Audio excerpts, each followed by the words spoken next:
Il y a des silences qui en disent long, des regards qui hésitent, des gestes presque imperceptibles, des absences soudaines qui ne sont jamais vraiment des hasards. Beaucoup d'hommes passent à côté de ces signes toute leur vie. Ils cherchent des mots clairs, des déclarations directes, des confirmations évidentes. Mais la vérité, c'est que ce que les femmes ressentent, elles ne le disent presque jamais de façon frontale.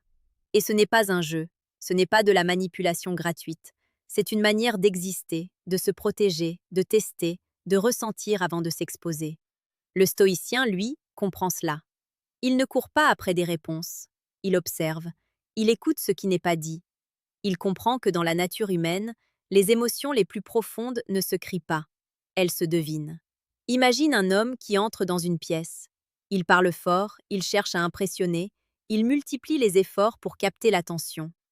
À côté de lui, un autre homme est silencieux, posé, ancré. Il ne cherche pas à séduire. Il est simplement présent. Et pourtant, c'est souvent vers lui que les regards reviennent. Pourquoi? Parce que ce que ressent une femme ne se base pas uniquement sur ce que tu dis. Cela repose sur ce que tu dégages, sur ta stabilité, sur ton calme, sur ta capacité à ne pas être emporté par le besoin d'être validé. Épictète disait, en substance, que ce qui trouble les hommes, ce ne sont pas les événements, mais l'idée qu'ils s'en font. Dans les relations, c'est exactement cela. Beaucoup d'hommes interprètent mal les silences. Ils pensent que l'absence de mots signifie désintérêt. Ils paniquent, ils s'agitent, ils envoient message sur message, ils brisent leur propre position. Mais une femme peut ressentir de l'intérêt, tout en gardant ses distances. Elle peut être attirée, tout en observant. Elle peut vouloir avancer, tout en testant ta solidité. Et c'est là que tout se joue. Parce que la majorité échoue ici. Ils veulent des certitudes immédiates. Ils veulent contrôler le rythme. Ils veulent forcer une clarté qui, naturellement, prend du temps à émerger. Le stoïcien, lui, accepte l'incertitude. Il comprend que certaines vérités ne se donnent pas, elles se révèlent. Il ne cherche pas à arracher des réponses. Il laisse le réel se dévoiler. Prenons un exemple simple. Elle met du temps à répondre. Beaucoup trop longtemps à ton goût. Ton esprit commence à s'emballer. Tu imagines qu'elle perd de l'intérêt. Tu penses qu'elle parle à quelqu'un d'autre. Tu ressens ce besoin urgent de relancer, de provoquer une réaction. Mais ce que tu ressens à ce moment-là, ce n'est pas la réalité, c'est ton interprétation. Marc Aurèle rappelait que l'homme doit se tenir droit, non pas redressé par les autres, mais par lui-même. Cela signifie quoi ici? Que ta stabilité ne doit pas dépendre du temps qu'elle met à répondre? Que ton état intérieur ne doit pas être suspendu à une notification? Une femme ressent profondément cette différence. Elle sent l'homme qui dépend et celui qui choisit. Elle sent celui qui attend et celui qui vit.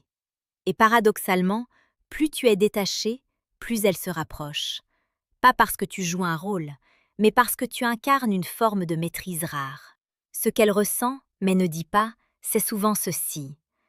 Est-ce que cet homme est solide, même quand je ne lui donne rien? Parce que la vérité, c'est que l'attraction ne naît pas seulement de ce que tu offres, elle naît de ce que tu es quand il n'y a rien à gagner.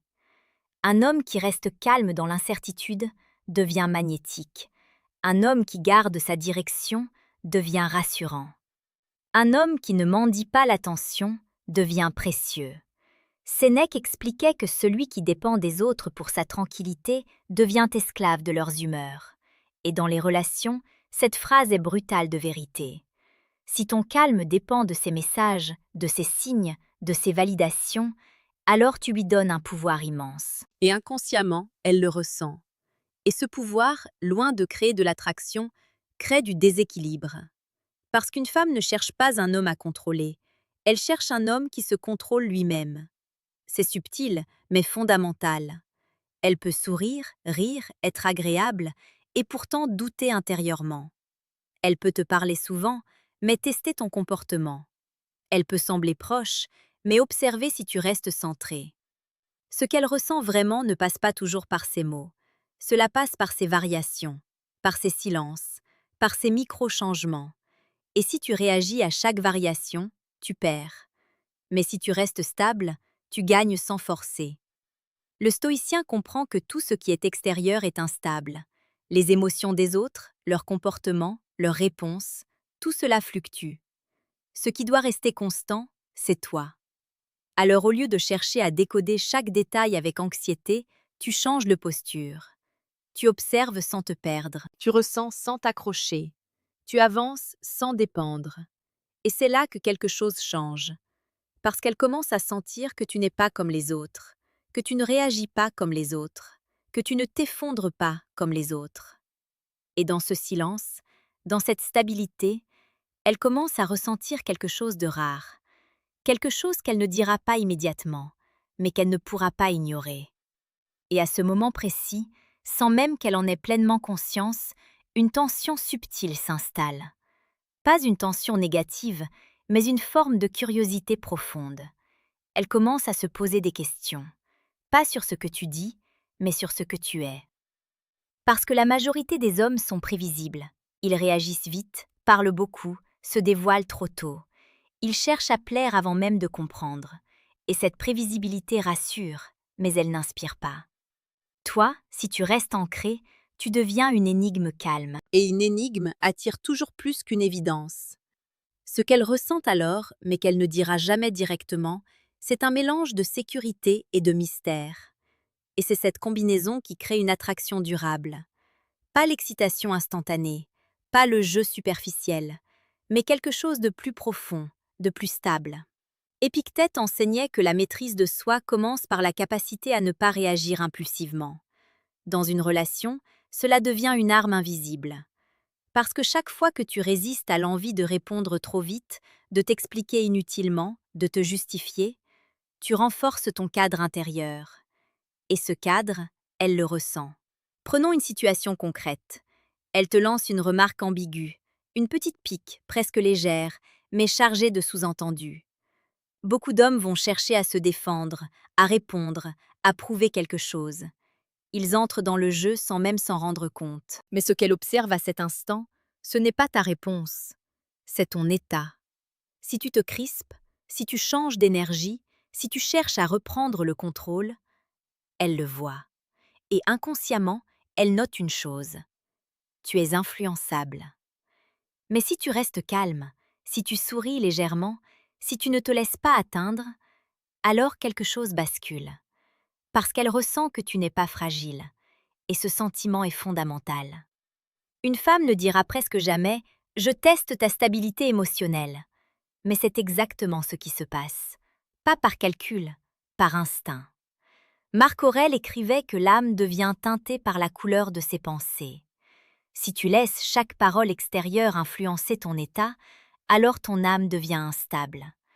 Mais si tu choisis tes réactions, si tu filtres, si tu restes maître, alors tu deviens constant.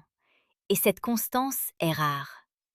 Elle peut continuer à sourire, à plaisanter, à jouer, mais à l'intérieur, elle commence à te classer différemment. Tu n'es plus juste un homme parmi d'autres, tu deviens une présence. Et la différence est immense. Ce qu'elle ressent aussi, mais qu'elle ne formule pas, c'est une forme de respect naissant. Pas le respect imposé, pas le respect forcé, mais celui qui émerge naturellement face à quelqu'un qui ne se laisse pas déstabiliser. Parce que dans un monde où tout va vite, où tout le monde réagit, où chacun cherche à être validé, celui qui reste calme devient une exception. Et les exceptions marquent les esprits. Mais attention, beaucoup interprètent mal cette idée. Ils pensent qu'il faut devenir froid, distant, inaccessible. C'est une erreur. Le stoïcisme n'est pas une fermeture, c'est une maîtrise. Tu peux être chaleureux, présent, attentif, sans être dépendant. Tu peux écouter sans te perdre. Tu peux t'impliquer sans t'attacher à un résultat. Et c'est précisément cette nuance qui fait toute la différence. Parce qu'elle ne cherche pas un mur, elle cherche un pilier. Un mur bloque, un pilier soutient. Et pour devenir ce pilier, tu dois comprendre une chose essentielle. Ce que tu ressens est ta responsabilité.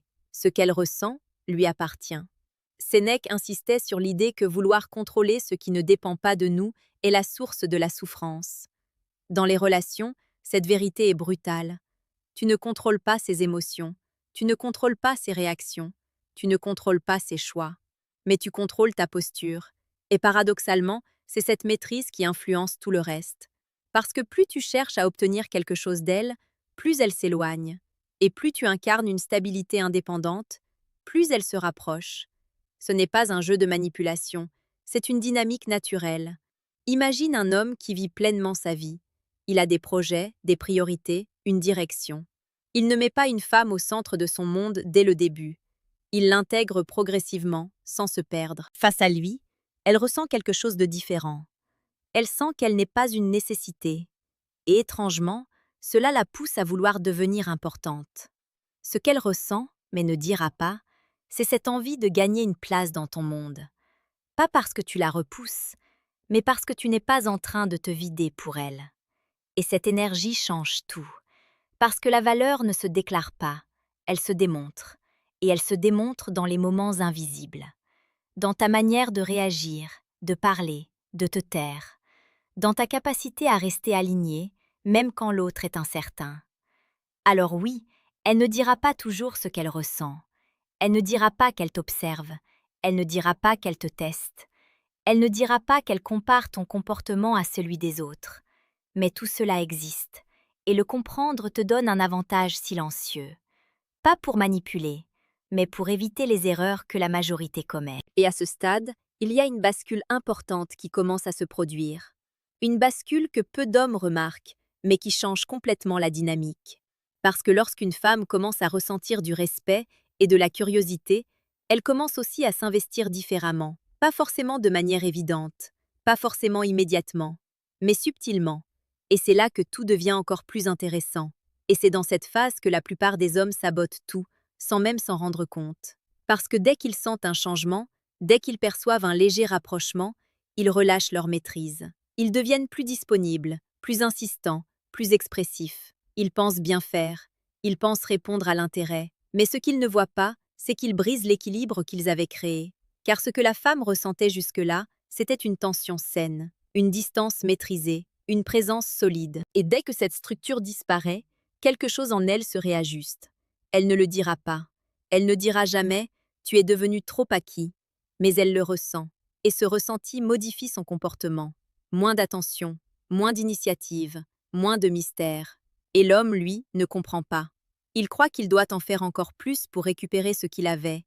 Alors il s'agite, il insiste, il s'explique, et il s'éloigne encore davantage. C'est ici que la pensée stoïcienne devient une boussole essentielle. Marc Aurèle rappelait que l'homme doit rester le même, quelles que soient les circonstances. Pas rigide, mais stable, fidèle à son axe. Cela signifie que ton comportement ne doit pas dépendre des variations de l'autre. Si elle se rapproche, tu restes ancré. Si elle s'éloigne, tu restes ancré. Si elle est chaleureuse, tu apprécies sans t'emballer. Si elle est distante, tu observes sans paniquer.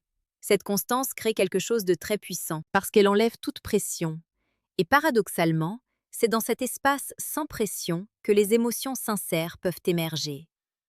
Ce qu'elle ressent alors, sans le dire, c'est une forme de liberté. Elle ne se sent pas poussée, elle ne se sent pas forcée, elle ne sent pas qu'elle doit répondre à une attente. Et dans cette liberté, elle commence à revenir d'elle-même. Pas toujours rapidement, pas toujours de façon évidente, mais naturellement. Épictète enseignait que la véritable force réside dans l'acceptation de ce qui est, sans chercher à le forcer. Dans les relations, cela signifie accepter le rythme de l'autre sans abandonner le tien. Tu avances, elle ajuste. Tu restes stable, elle se rapproche. Tu continues ta vie, elle trouve sa place. Mais si tu t'arrêtes pour l'attendre, tu perds. Parce que ce qu'elle ressent au fond, c'est une attirance pour le mouvement, pour la direction, pour la solidité en marche. Pas pour l'attente, pas pour la dépendance, pas pour l'incertitude nerveuse. Sénèque disait que celui qui se suffit à lui-même devient invincible. Et dans ce contexte, cela prend tout son sens. Un homme qui se suffit n'est pas un homme fermé, c'est un homme complet. Il ne cherche pas une femme pour combler un vide, il partage une vie déjà remplie. Et c'est cette différence qui change tout. Parce que face à un homme vide, une femme ressent une pression implicite, celle de devoir remplir, de devoir maintenir, de devoir soutenir. Mais face à un homme plein, elle ressent une opportunité, celle de rejoindre quelque chose de solide, celle de contribuer à une dynamique déjà existante, celle d'être choisie et non nécessaire. Et cette nuance transforme complètement son ressenti. Alors oui, elle ne dira pas tout cela. Elle ne dira pas qu'elle observe ta réaction quand tu es ignoré. Elle ne dira pas qu'elle ressent ta nervosité ou ton calme. Elle ne dira pas qu'elle compare ton comportement à celui d'autres hommes. Mais tout cela influence profondément la manière dont elle te perçoit. Et à la fin, ce n'est jamais une phrase qui crée l'attraction. Ce n'est jamais un message parfait. Ce n'est jamais une technique isolée. C'est une cohérence, une manière d'être, une stabilité qui traverse les situations. Et si tu comprends cela, tu n'as plus besoin de deviner ce qu'elle ressent, parce que tu crées un cadre dans lequel ces émotions peuvent exister sans pression. Et dans ce cadre, les choses deviennent simples. Elle s'investit ou elle s'éloigne. Et dans les deux cas, tu restes le même. C'est ça, la véritable puissance. Petite parenthèse, les amis, j'ai créé un manuel complet sur la séduction stoïque. Il t'apprend comment parler avec maîtrise pour créer une vraie attraction. Le lien est en première ligne de la description. On continue. Et si tu es encore là, c'est que tu as déjà compris quelque chose que beaucoup ignorent toute leur vie. Alors abonne-toi. Pas pour suivre des conseils superficiels, mais pour continuer à construire cette version de toi qui ne dépend plus du regard des autres. Parce qu'au fond, la plus grande séduction, ce n'est pas de comprendre les femmes, c'est de se comprendre soi-même. Quand tu es aligné, calme, stable, tu n'as plus besoin de courir après ce qui est flou. Tu deviens clair. Et face à un homme clair, les choses finissent toujours par se révéler.